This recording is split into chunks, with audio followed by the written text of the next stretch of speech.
must do is embrace the vision. What's good, Vision Gang? You already know what it is, and if you didn't know, you better find out, because this is your boy DaVizion, and I'm back again with another MMA reaction. This time I'm reacting to some more Patrick Gavia. This time it's Dark Side of the Goats, what Jon Jones learned from Jordan. I'm really interested to figuring out what this is, because right now I got no idea the similarities between Jon Jones and Jordan. I know both of them got a lot of controversies. Jordan's aren't as highlighted as Jon Jones, and I think that's just because of the time that Jordan was accumulating that controversial stuff, doing those controversial things. The internet wasn't as big, wasn't as much talking to the media. He was able to kind of sweep that under the rug because he was like the media's darling, media's sweetheart. So they didn't want to do anything to stop that paper from rolling in with Jordan coverage. So let's go ahead and get this thing started, y'all. But before we get it started, make sure you guys subscribe to the channel, hit that notification bell to be first to see my videos, and smash that like button, and let's get this thing going. Inside yourself, are you a good guy trying to be bad, or are you a bad guy trying to be good? That's an interesting question. That's a good question. Very interesting. It's the wrong question. Wrong question. Hey, this is Eduardo Caesar's Public Security. We've got a possible domestic violence call. Female is bleeding from the nose and mouth. I bet you it's Jon Jones. I look in the thing, it was like Jon Jones, and I seen his girlfriend. Do you know where this happened at? We believe it happened in the room. So she's not admitting to any domestic violence, any physical violence. But I mean, she's bleeding from the nose and mouth. She's down with us while the male is up at the room, and he's actually a professional MMA fighter, Jonathan Jones. A few hours before that 911 call, Jon Jones gets inducted into the UFC Hall of Fame for taking part in one of the greatest fights of all time. That fight with Alexander Gustafsson was one of the toughest things I had to do in my years, both mentally and physically. It was only 25 minutes, but I learned a lot about myself in that 25 minutes. Jon Jones may be losing this fight going into the championship round. That was a great fight, just from what I've seen. Never seen the whole fight, but great fight. There's a lot of anxiety in the corner of the champion, Mike. I remember the fight. There's a nice elbow. Oh, that might have hurt him. Yeah, that's it. It's probably the hardest battle I had in my career. I saw 3 Jones out there. Gustafsson is hurt, and he looks to the spin again. Gustafsson's busted up now. Final seconds of the round. Flying knee. Jon Jones is such a beast. Winning over Jon Jones is bigger than taking the belt. Incredible fight. Yeah, I agree with that. Just beating Jon Jones alone is bigger than having a championship, because he would be the first person to outright beat him.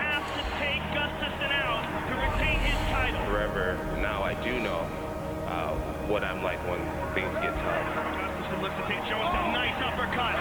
Those punches are busting up the mouth of Jon Jones. Nice elbow. Head kick. Big head kick. Gustafsson just put his hands on his hips like he was exhausted.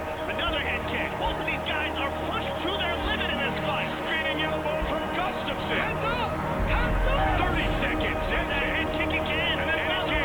Incredible. And an elbow. They're going to go the distance. Flying knee by Jones. That might be the greatest title fight in the history of the light heavyweight division. To beat the champ, you gotta beat the champ thoroughly. You ain't beat him thoroughly. One of the most prolific in American sports history. The same year, his older brother Arthur wins the Super Bowl, while his younger brother Chandler plays his second season with the New England Patriots. This is about $1 billion one-shot that one family would produce a Baltimore Raven and a young stud New England Patriot. How do you explain that all 3 of you came from the same household? That's genetics. In the inner city of Rochester. It's a really small town, and We share the same bedroom, all 3 of us. yeah, we share the same bedroom. Oh my God! I'm the middle as far as age, but when it comes to size, I'm the smallest by far of my brothers. So I've been getting my butt kicked since I was a little boy. Chandler and Arthur was always exceptional. You know, they were always the captains of the football team. I was always like 3rd string. My freshman year wrestling, my record was 5-35. I got my butt whooped. I was never the strongest, never the fastest, never had the best physique. I thought, though, they called you Bones because you broke people's bones. But apparently they said it's because your brothers used to call you skin and bones? Yeah, I was so skinny. My wrestling coach gave me the nickname of Bones. Yeah. You know, it's just always been a great competition growing up to be the best. And everything was a competition. You know, we were running around the house. I can't believe he was like the runt of the family. That's nuts. There's holes in the walls, furniture broken. You know, the foundation of the couch is cracked. Beds are broken. Right. This scar in the middle of my forehead, it's from this guy. I got one too now. My father actually bought a wrestling net and put it in our basement just so we wouldn't break furniture. Get home. Yeah, as soon as we get home, we would take our backpacks off and we would go in the basement. We would just get 5-minute rounds apiece and we'll just wrestle. My dad's a great guy. You know, he's a pastor.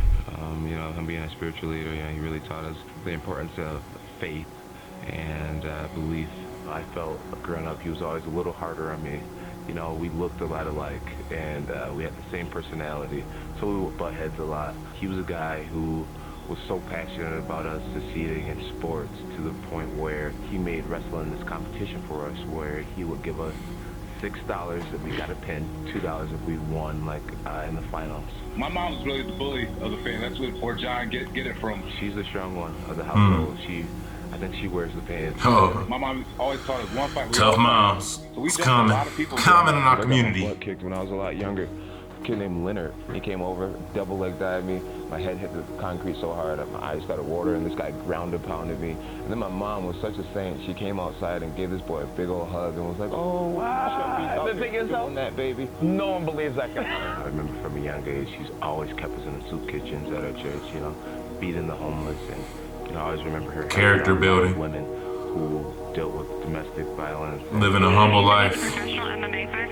Surprising he got in so much trouble with his upbringing. Seemed like he had a good upbringing. No, she's on the casino floor, and she has three young girls with her. She's abusing medical? Yeah. Okay. Oh, man. So humiliating. I got the Hall of Fame tonight, and then you're going to put me on this by walking down the street. Humiliating me, my Hall of Fame night. You're f***ing nerd. I hate you. I hate you. I hate you. I hate you. You fucking nerd. I hate you so much. A few weeks after his Did you call him a nerd? John shares this tweet, then immediately deletes it. My life wasn't always great, man. Being as a child, losing a parent and a sibling to disease at a young age. It goes on and on. Being what? Molested? See, they didn't go in on none of this. That's nuts. I'm sitting there talking about he had a crazy upbringing, got molested and all that stuff. That's nutty. Damn. I got things I need to deal with. You and your family have dealt with some pretty real stuff, including the loss of your sister. I had a sister who passed away. She was 18 years old. She had brain cancer. Oh, snaps. You know, to see a girl who fuck cancer. Fuck cancer. Time, you know, she was only 18 when she died, and she was a part of the church. She was a part of our choir. She was in the high school basketball team. High honor roll student. She was doing everything right, and then, you know, to have her just everything taken away from her, her beauty, her hair, you know, to have it all fall out. It was hard to see, and it was hard to witness and kind of grasp and understand why. I can't understand. I can't understand for the life of me why God would send me to Binghamton, and within a year or two, he would take my only daughter, and one day he used to sing in church, and the spirit and the power, the presence, and the anointing of God would come down. Yeah. God, why you wouldn't take some of them folks out there? Why wouldn't you take some of those bad folks? But then you take mine. Hello, somebody. And God says, why not? She's not exempt. Hello? Then I looked at the word and it says, God so loved the world that he gave his only son, that whosoever believeth in him should not perish but have everlasting life. Her name was Carmen. Her favorite verse from the Bible was Philippians 4:13. You're a religious person, but you have a tattoo. Right. You have a religious tattoo, which is double ironic. Because it says in the Bible not to get tattooed. Right, not to mess with the temple. Right. But then you gotta pick and choose, right? What you want to listen to. And I wear this tattoo on my chest, Philippians 4:13, that I can do all things through Christ who gives me strength. And I genuinely believe that I can do anything. Coming out of high school, I started drinking in high school, and I always felt like I needed alcohol to be cool. or to conquer anxiety. Well, I was kind of more reserved, you know, trying to figure out who I was going to be as a person and what my place was in this world. During the lunch breaks, I didn't really have a huge group of friends, so I would find myself standing there talking to the security officer, and I just became infatuated with the job that he had. You know, I thought it was awesome. And I thought to myself, you know, these people are stand-up individuals, you know, people look up to them, they're helping others, they're being macho, you know, this is right down my alley. So I always knew I wanted to go to school for criminal justice and police officer. John gets into Iowa Central Community College in criminal justice, yet the drinking continues. It just went from high school to college when you get party even more. But it doesn't seem to affect his performances. Quite the contrary. You won everything in college. Yeah, I won a state championship in high school and a national championship my freshman year in Iowa, so yeah. But at the end of his first year, John finds out his girlfriend, Jessie, is pregnant. He's forced to choose between his college resume. That's tough. Having a kid young can ruin your dreams. Suddenly, I'm a dropout. A few months after I was done with school, you know, I was a bouncer for a while. I was looking for some jobs, some opportunities, and I'm working at a bar. And I was applying to be a janitor because I would have benefits. I'm telling people that I want to be a UFC fighter. You know, it was kind of embarrassing in some ways. I'm running into all these kids my age. John, you know, I thought you were in college. It's like, oh, well, actually, you know, I thought I'd try the fighting thing. You're going to be a what? A cage fighter? I'm like, yeah, you know, the UFC thing. And they're like, oh, well, cool. You know, I'm in my last year and my accounting degree or my business major. I literally got on all these TED Talks and YouTube, and I just you're doing better than all them probably. Videos about self-belief and what does it mean to be confident. What does it follow your dreams. I made sure that all those even if your original dreams get deferred, create new dreams and follow them things. Or looked at me funny, I made sure that I would prove them wrong one day. And I would watch hours and hours of Tony Robbins and Les Brown. I'm reading a book called Relentless right now. It talks about being a cleaner. I read that book like 3 years ago, so. It's a good book. It's a good book. It's a great book. It might have helped me get here, to be honest. You know, I'm reading it right now in this training camp leading into beating your ass. Think Michael Jordan, the ultimate cleaner. Michael never cared about achieving mere greatness. He cared about being the best ever. Larry Bird is a cleaner. Kobe, Dwayne, cleaners. Pat Riley, Phil Jackson, Charles Barkley. In the business world, we're talking about Bill Gates, Steve Jobs. Most presidents are cleaner. And good luck getting re-elected if you're not. Stardom doesn't make you a cleaner. Winning does. And not just winning once. You have to be able to do it again and again. Here's another cleaner. AG1.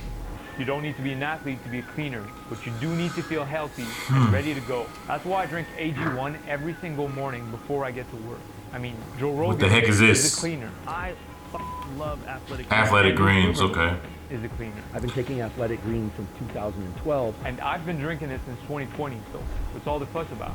AG1 is a daily foundational nutrition supplement. It supports the health of your whole body. It's a science-driven formulation of 75 high-quality ingredients that support your brain, your gut, and your immune system. It's an easy daily habit. And although I spend most of my days editing behind a computer screen, it helps me feel focused and energized and puts me on track to have a productive day no matter what. I also love the taste. Just give it a shot and see how it makes you feel. Go to drinkag1/Patrick Gavia to get started on your order. AG1 is going to give you a free 1-year supply of vitamin D3 and K2, as well as 5 free travel packs with your first purchase. Thanks to AG1 for sponsoring this video now. Let's get back to it. All of it has happened so fast. 1 second I was pregnant and we had no clue what we were going to do. And the next second he's stepping into the cage for his very first fight.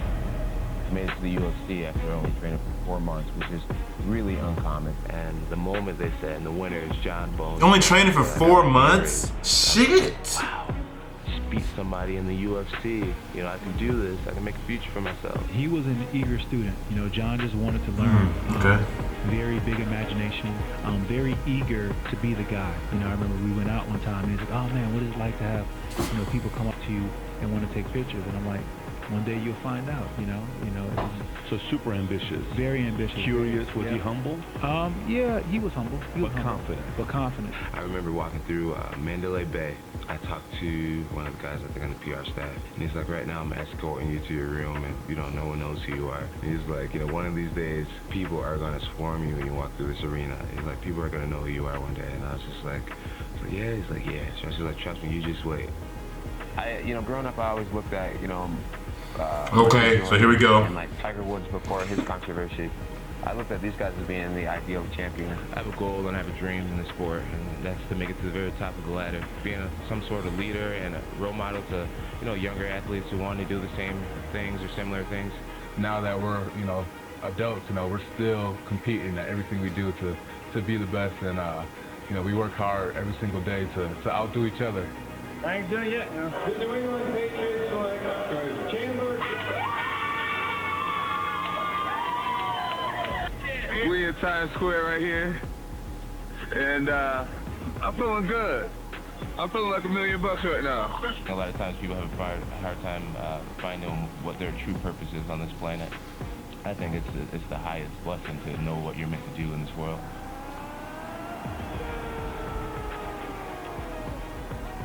Your name is your brand, and that's something that we take pride in, making our parents' name great. Will your brother ever lose? No, never. He will never lose. Confidence, I like that. Big confidence in your brother. What you going to do? Think this guy just opened the door? My phone. Chandler, help me. Chandler, help me. Hold on, I'm recording. I'm doing all this.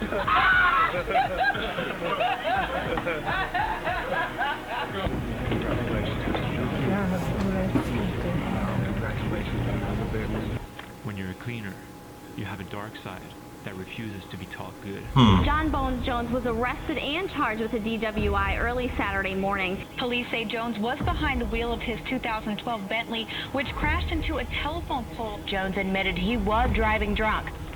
Do you know the story of Dr. Jekyll and Mr. Hyde? A respected upstanding doctor discovers a potion that temporarily turns him into a dark, sinister predator. Jekyll lives quietly by the rules. Hyde acts on impulse and instinct. Hyde does whatever he wants and doesn't care about consequences or whom he has to destroy in the process. Jekyll lives by the light. Hyde exists in the dark. And those instincts can only come out when that dark side is allowed to surface.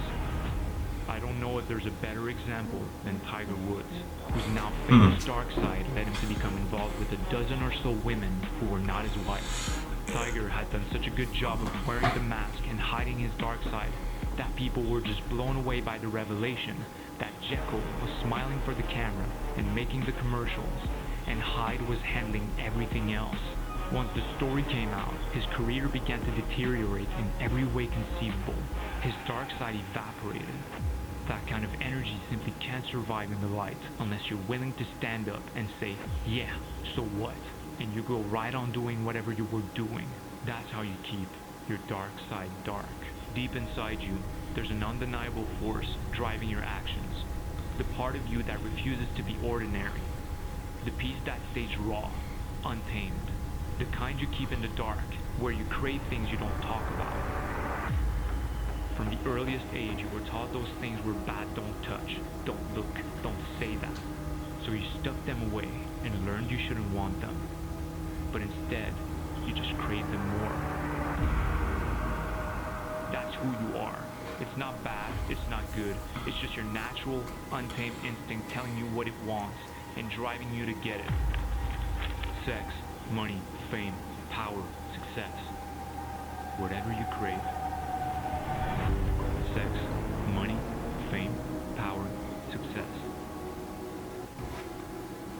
Sex, money, fame, power, success. Whatever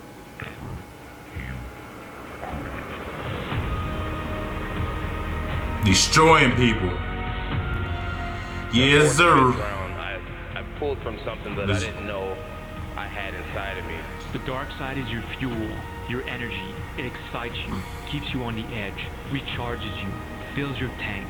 I found something inside to just be that ounce better than him when I needed to be. I'm trying to be a cleaner, dude. I want to dominate for years and years to come. Is it the DNA in him? Is it he learned it from somebody? It's in him. A cleaner with a strong dark side can succeed at whatever he chooses, and his path is usually determined at an early age by his family or environment or culture. At some point in his life, something challenged him, and made him survive. And the result was his total confidence that whatever happened to him, his instincts would cover his ass, and he'd be okay. I had this crazy thing that I would do where I would party 1 week before every fight, and I did it throughout my whole career. You fought Alexander Gustafsson. Be honest about that. How much did you train for that fight? I partied my tail off for Gustafsson, and I won the fight knowing I didn't deserve to win that fight. Wow. He wasn't even taking his training seriously. What gets John in trouble is because every four weeks before his fight, he likes to blow off a little bit of steam. Blow off a little literally, a little too literally. Yeah, a little too literally. UFC champ John Jones said that he'd take his drug treatment program very seriously after testing positive for a cocaine metabolite in a December 4th drug test. But he never said for how long. Jones's mother, Camille, admitted Monday that her son left the rehab facility after just one night. Drinking, every weekend pretty much, to the point of blacking out. Just blacking out. Oh shit. He partying. What was the reaction from your family and friends? Saying, quote, "I'm glad that this happened to John. This stopped him in his tracks. Me and my husband considered it a blessing from God that our child was able to be helped and know that he needs to stop before it came to something worse." The dark side has no place at the family dinner table. Cleaners understand this, so they wear a mask of normalcy. The face on the mask is the person others want them to be. You don't know me. No one knows me. You don't know me, Harry. So who are you? Who's the real John Jones? They know they're not being themselves. The only time you can be 100% yourself is when you're connected to your dark side. Pay attention closely and understand the many sides of my personality and who I am. But they do what they have to do, so they can ultimately do what they want to. This is just the latest in a list of troubles for Jones. He was suspended by the UFC after he crashed into a pregnant woman and bolted from the scene, then admitted he'd been partying before the crash. There's something in him that's causing him to keep going back to that place. He is his own worst enemy. Did anybody step in and say, "Hey man, you gotta get your shit together"? They should have. Yeah, I hope so. I think everybody thinks of me or us like high school coaches. Like, well, did you get him on the right track? He's almost 30 years old. He's a grown-ass man. This isn't high school, nor is it even college. Throughout my whole career, everybody said to me, "John, what would happen if you didn't drink, you didn't smoke? Imagine how great you could be." My Open St. Preux fight was the first fight that I did not do that. It was my worst performance. And soon the dark side expands beyond John. And much of what happened Probably wouldn't relax. Jones walked into the Foxborough police station on Sunday morning is still a mystery. The defensive end went into the police station around 7:45 Sunday morning. Definitely involved in Class E Delta before this happened, officially now. Is he good? Is he cool? Yeah, Chandler's doing great. And 6 months after Chandler, John tests positive for Oh, wow. I'm very disappointed with all the stuff that's happening. That whole family. He's been in that same situation a couple of times. This is not the first time. Well, he definitely is a wild motherfucker. He is. He is. And 2 weeks after John, Arthur also tests positive. But does no one think it's very suspicious that John and then his brother who's in the NFL tested positive for PEDs? You think that's a coincidence? Dana White says that you are embracing your role as the bad guy. Would you agree with that? No, I wouldn't agree with embracing a role as a bad guy. Done some bad things, but I strive to be a good person. And less than a year later, their mother passed away. Oh shit. That's tough. Losing your mother is tough. Losing any parent's tough. Yeah, I did. But if you're close to your mom, that's terrible. With your mom's passing, right? Yeah. When you're it was more like a trauma center. It was trauma in rehab. Yeah. Okay. So I got to learn a lot about the whole thing, about depression, about trauma, about addiction, and I feel tremendous. I feel a weight lifted off my shoulders, and I actually think it's going to be something I do every summer. Cleaner law. Control your dark side. Don't let it control you. Who's in charge? You or your dark side? And here we are again. It's hard to bring this guy to Las Vegas for any reason.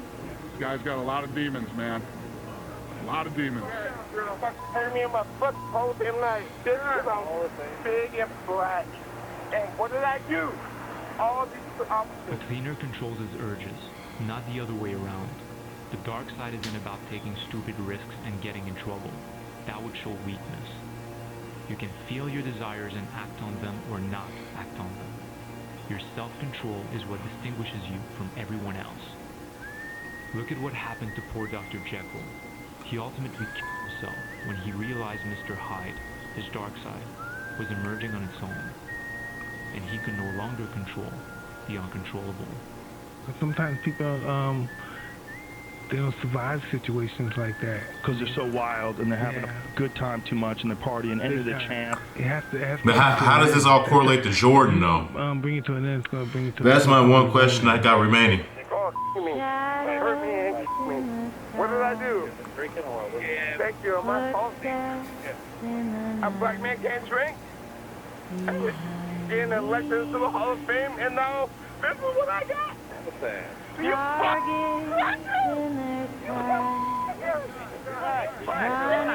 Relax. Are you a good guy trying to be bad, or are you a bad guy trying to be good? That's a good question. I think I am a bad guy that's trying to be good. Oh shit, he said it. Just because religiously we're all sinners. We're all sinners. That's true. We're born into sin. It's our nature to sin. And it's a decision to try to do the right thing. God, is this what you brought me to? Is all this for nothing? When I go back home, do I have anything to show for it? All the time that you put in? Some of y'all sitting here now say, do it. Help me, what do you have to show for it?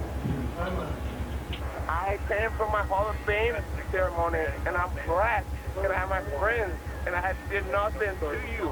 And I'm like, it was at a ceremony with a Hall of Fame person. I'm not gonna answer your question no more. You fuck. Trying to get high with these young kids. Time to come on in.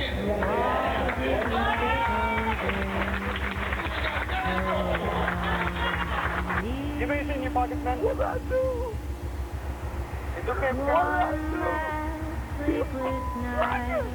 I fuck. Hate you. I hate you. That was wild.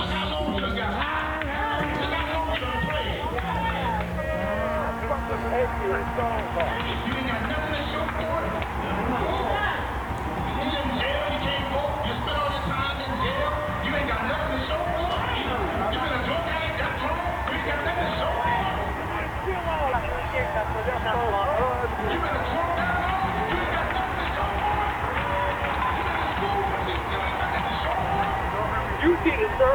Yes, sir.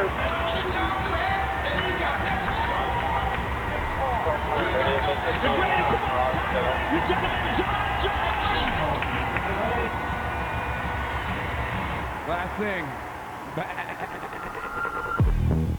Alright, that was Dark Side of the Goats, What Jon Jones Learned from Jordan by Patrick Gavia, and honestly, it was a great film. I learned a lot about the dark side of Jon Jones, but I really can't figure out what exactly the correlation between him and Jordan. I understand that they're both cleaners, and I like that whole cleaner concept. That's a really interesting concept. I really need to learn more about cleaners, because that's really the first time I've ever even heard that term in life ever being used for that type of personality. I need to look more into that.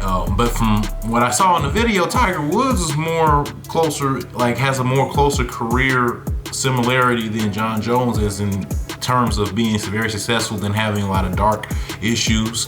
The one thing that I see from Jon Jones is different than Tiger Woods is Jon Jones, he bounced back. He's the heavyweight champion right now.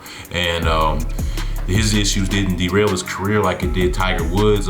Jordan's career also wasn't derailed. So honestly, if y'all got some examples down below, let me know what exactly did Jordan tie into this. I know Jordan had the gambling issues. A lot of people blame him for his father's death. They say it had something to do with the mob, all those things. So but it didn't derail his career just like Jon Jones, so I guess that could be the correlation right there. I don't know. But you guys, I hope you guys are enjoying this MMA journey I'm going on. I'm enjoying all of these videos, learning the different fight styles, learning about these different fighters, even to the controversies and the problems these fighters have had. It just really interests me because I'm really enjoying this sport, and I want to know a lot about the fighters that make this sport so great. If you are enjoying the channel, you guys, make sure you guys subscribe if you haven't already done so. Smash that like button and hit the notification bell to be first to see my videos, you guys. And as always, be safe, give it your all in everything you do, and I'm gonna see you next time. It's your boy DaVizion, and I'm out. Peace.